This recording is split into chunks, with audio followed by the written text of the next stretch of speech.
ajati namyale wange tasobya apoye basa determination iyo nayo nakati weri eri komozo gikwatiridde ajati namyale tasobye wange anyway mbadde nja kunyonya helese so mbadde njaga kunyonya ku bantu ku grieving process grieving process ye process abantu gye bayitamu ng'akungubaga naddala nga bakamala omukyawa lwaki mukiyita bwetyo teminayo kigambo kyakyonna kuba kungubaga kukunyimaokungubagira muntu si kungubaga kwokka grief kwegamba kubanga kuyinza okuba okwennyamira kuyinza okuba okulumwa okunyolwa actually I think the right word is kunyolwa grief is kunyolwa njayuyiza nkoye so mweyo process ebiseera ebisinga lwaki it's a process nti mubeeramu ebintu kati abantu abasinga babiyisaako amaaso but I think bwe tubiyitematemamu abantu bajja kijja bayambako mbadde nkyakunyola nti omukyalo ono yakola process eno eri nnyo ku muntu ng'afiiriddwa ekintu but mu relationship tugikozesa omuntu okugezaako okutegeera bulungi lwaki kino kyo experiencing omuntu yenna ali eyewaka ekyo kyo experiencing lwaki kiri bwe kiri ogenda kikolera ki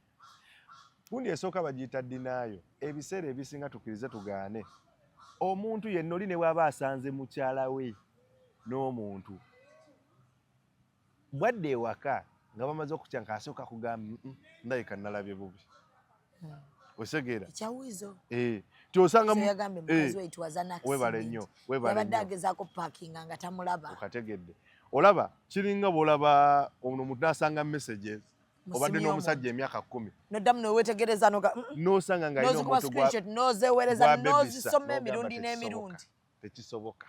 naye lwaki ako kajja osegera ne bakugamba oba tokisuubira no anti kakigaye nti it is a process kati ebintu bimu bino kyobola era abantu bali privileged okuba nti ebintu bino tubyogera kuba bitegere nti nga tebabisasulidde osegera nti bino ebintu biri psychological naye nobagamba mubirabe osegera temukuba muwanuke ne bagaana effitina eri ku bannayuganda ate mubishyaringire ne bannammwe osegera